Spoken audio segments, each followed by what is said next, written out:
Where are you from in Texas originally? I first was born in Dallas, then I grew up in a suburb of Dallas called Rockwall. And how old were you when you moved to Austin? 16. And can you tell the members of the jury why your family relocated to Austin? My dad sold his dental practice, and there was too much crime in Dallas, and Austin was a safer city. Were you still in high school when you moved? Yes. And did you graduate from high school? Yes. Here in Austin? Yes. And did you go to college? No. I mean, I went a few years to community college. Are you married? Yes. How many children do you have? I have 4. Can you tell us their names and their ages? I've got, I need to say their names? Well, You don't have to if you don't want to. well, there's Their the, ages. sure, there's Rex, who's 19, Charlotte, who's 18, Georgia, who's 14, and Veronica, who's 5. And is your wife present in the courtroom today? She's right there. Okay. And what's her name? Erica. I want to ask you some questions about how you got started out in media with your radio show. Okay? How old were you when you first felt that you wanted to be on the air, that you wanted to work in media? When I was about 17, I really liked listening to talk radio. And I'd grown up with my dad on road trips listening to like Larry King when he was still on radio. And I really liked Larry King on radio and then also on CNN. And I also liked Howard Stern, thought he was funny. And I really wanted to be a talk show host. And how did you take that desire to be a talk show host and those early influences, how did you translate that into action? How did you first get on the air? I had been out of high school about 1.5 years, 2 years, and I went down and took classes at the Access TV station here in Austin, one of the first places to ever have Access TV. They had one of the best systems. So they had a lot of equipment and a lot of studio space. A lot of it was old, antiquated, but was still very useful. So I became self-taught with that equipment. And in about 94, 95, and then 95 started doing my own little call-in shows. And then those became pretty popular quickly. And so the phone rang, and a DJ by the name of Sharkman, who had a national show that was managing the local station, 98.9, said, I think you should come in and do like a 3-hour radio show this Saturday and see what people think. And they had Howard Stern on their station. They had G. Ward Liddy, a bunch of other big hosts. They had some other big local hosts who couldn't light the phone lines up.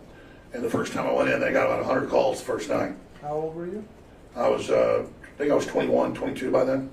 And what was the format of your early shows on Austin Public Access TV?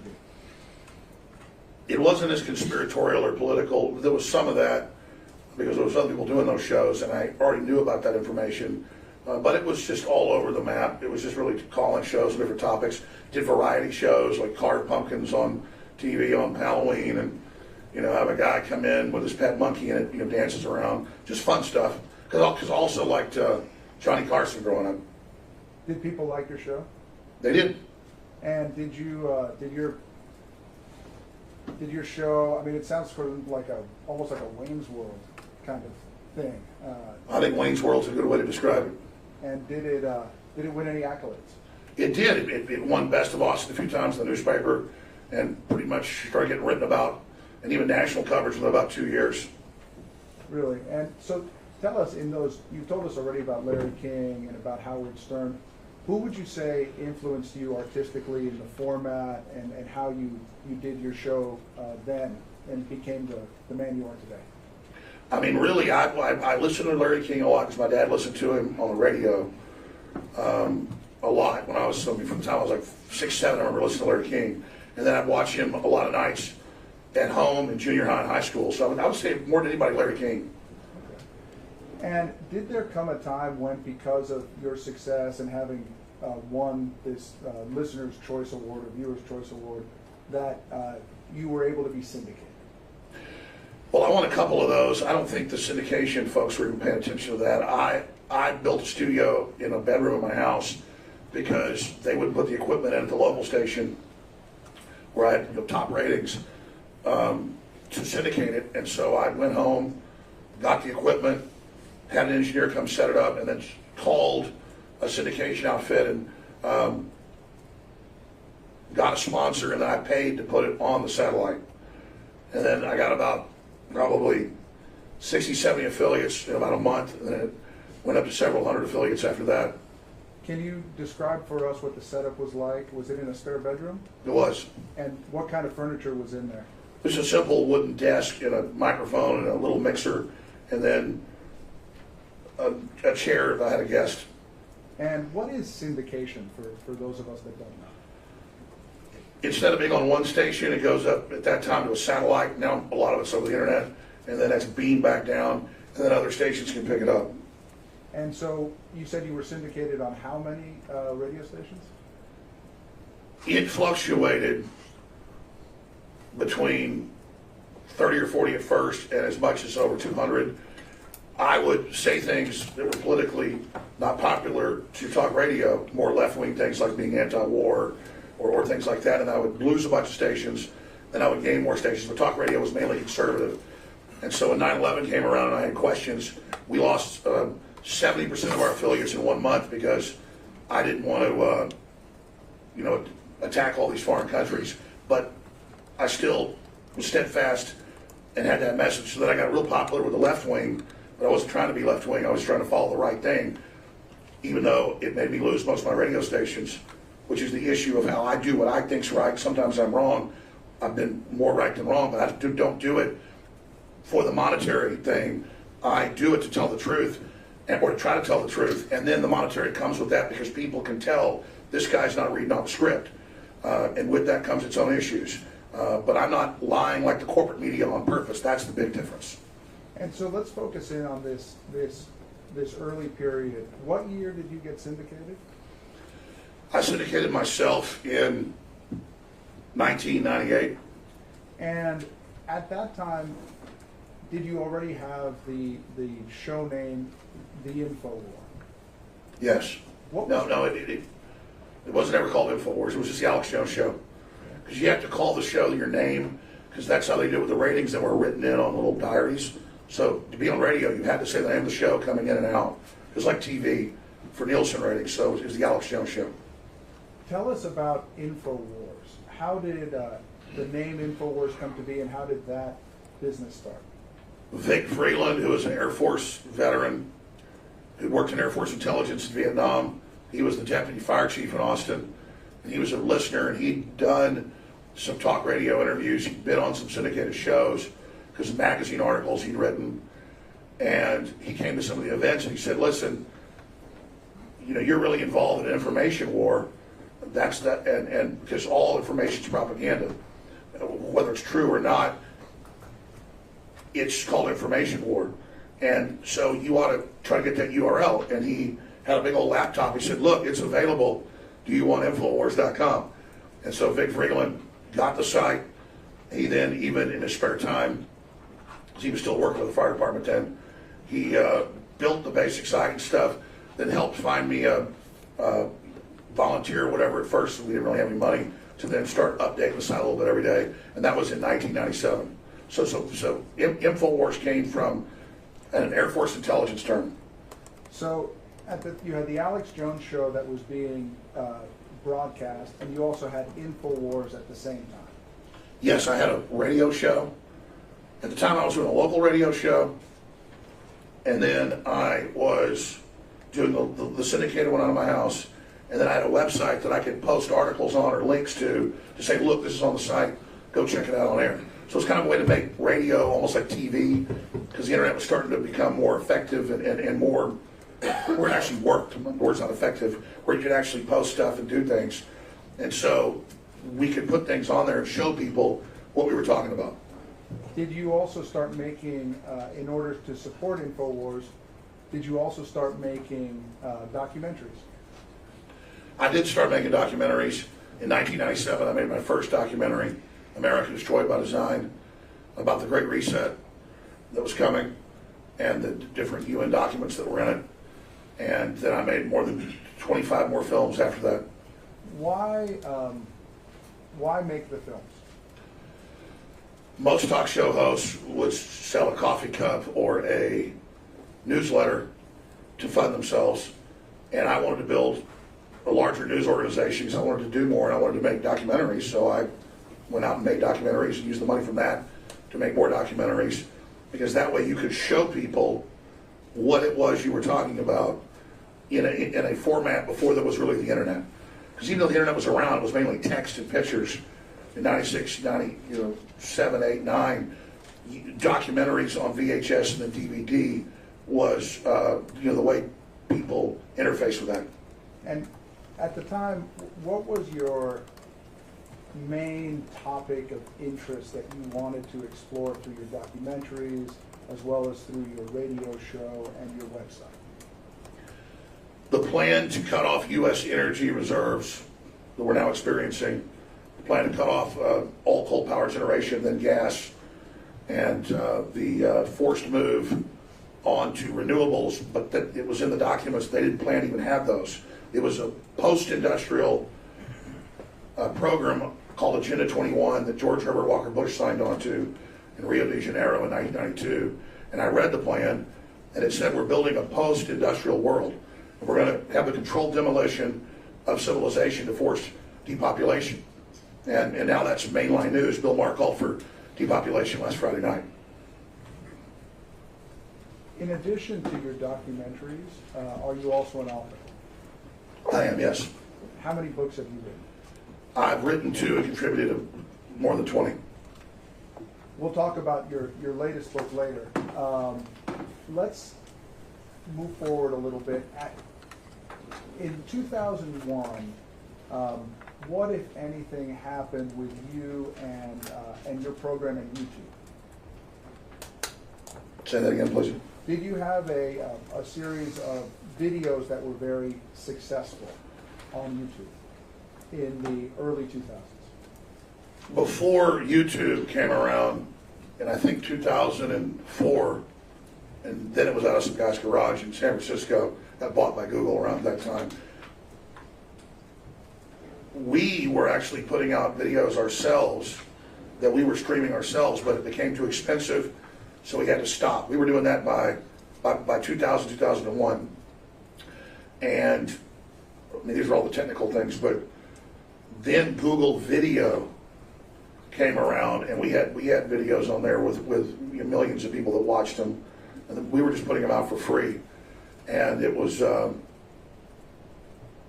very popular with the left because it was us tracking and protesting the KKK. It was us exposing police brutality and things like that. And I wasn't trying to be left wing. I just thought those were really important topics, and so I got really popular with the left wing then. They went and had me speak in San Francisco and New York, and I got big awards, by the big liberal Democrat channels. Let me ask you about that part, because that's an aspect of your work and who you are that you cultivate, which is different from in the studio. From the very beginning, did you believe it was important to go to demonstrations, to talk to the people on the street, to be part of protests? Absolutely. And how did that play into what you were trying to do at Infowars? Well, Infowars is a radio show on TV. And that's really what Oprah Winfrey is too. It's just, but I mean, it all goes back to radio when that started 100 years ago, or a little bit more now. And so that's a separate thing. A talk show with opinions and people debating is like The View. They're not fact checking, they're just giving their opinions. When I'm on the radio show, most of the time I'm just a pundit giving my opinion. Everybody on talk radio knows that. We play devil's advocates, we look at both sides. I don't do that very often now because people can edit tapes and hurt you bad. I would say, well, let's look at this. They're saying this, and they believe that, and now let's look at this. And as later as I realized my show had a lot more power than I thought, I realized, well, even if I'm not the one editing these tapes, I've got to be more careful because there's bad guys out there that will do it. But the films I'm proud of, we didn't ever put any films out about Sandy Hook, never had any products about Sandy Hook. The films we would try to really vet and do more journalistic research into and fact check and interview renowned people.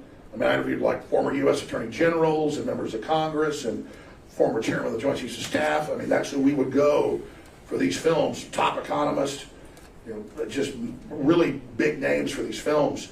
And they were very, very popular. So that's where I've been journalistic and done a good job. I guess with the age of the internet, people grabbing clips out of talk radio or talk TV and mixing it together, I can see how it can cause problems. That's why I've admitted that I've made a lot of mistakes, but none of it was done from some master plan deal. It was done from a bedroom in my house. Sustained.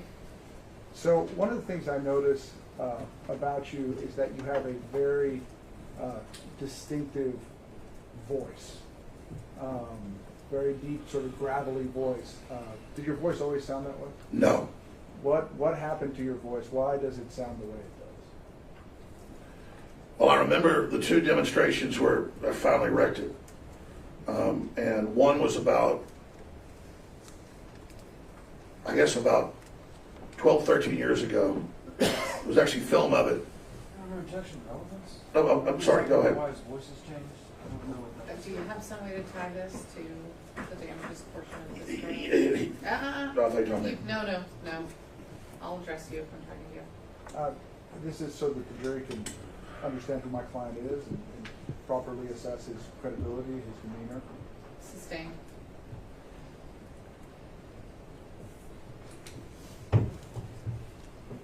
Let me ask you directly about Infowars as we're coming into the period where Sandy Hook occurs. Okay? Yes. About how many employees did you have circa 2012? I'd say about 45, 50. And where were you broadcasting from? What year? 2012. Oh, I was broadcasting from offices, studio. In terms of size, how does that compare to, for example, the New York Times in terms of how many employees? Objection, speculation. I don't believe this witness has any personal knowledge about the New York Times employee roster. So you can only answer the question if you have actual knowledge about how many employees the New York Times has. Otherwise, you have to say I don't know. So as a member of the media, are you generally familiar with the different media organizations that are in the industry? Yes. And based on that knowledge of the industry, can you tell us size-wise how your organization compares to the New York Times or to CNN? It's between 1/100th and 1/20th the size of those different organizations if you count it for employees and bureaucracy and the number of offices and things they do. So I want to ask you some questions about the different formats of the different shows that Infowars broadcasts. Can you tell us what the sort of different segments are that would appear on a given day at Infowars circa 2012? There was my 4-hour radio show that in 2012 was just a webcam on me for people that wanted to watch it online. And then it was me at a desk with a camera in 2012. And then, that was it, basically. At some point, did you all begin to have additional segments besides just you doing your radio show and answering calls? Well, yes, that's, now I understand what your first question was. What was the different types of media we were doing? Yeah. There was the syndicated radio show that was also had a visual component, digital video online. And then there was documentary making, and that's what I had 10 or so people working on with me. And then I started to develop reporters and people to go out and actually cover like live events and protests and things that were going on. And then we also did everything in-house. So we had our own shipping department to be able to ship out books and films, not just my books and films, but a lot of other authors' books and films. We interview a lot of those authors. And so that's what we were doing back then. Now, your radio show, was it purely a call-in show, or did you also go sort of on rants about different issues that you were seeing? yes, we would have a lot of calls. Sometimes the whole show would be calls. Sometimes it'd be all guests. Sometimes I would just decide I had so much news that I was going to just cover up to 100 stories on there and just look at them.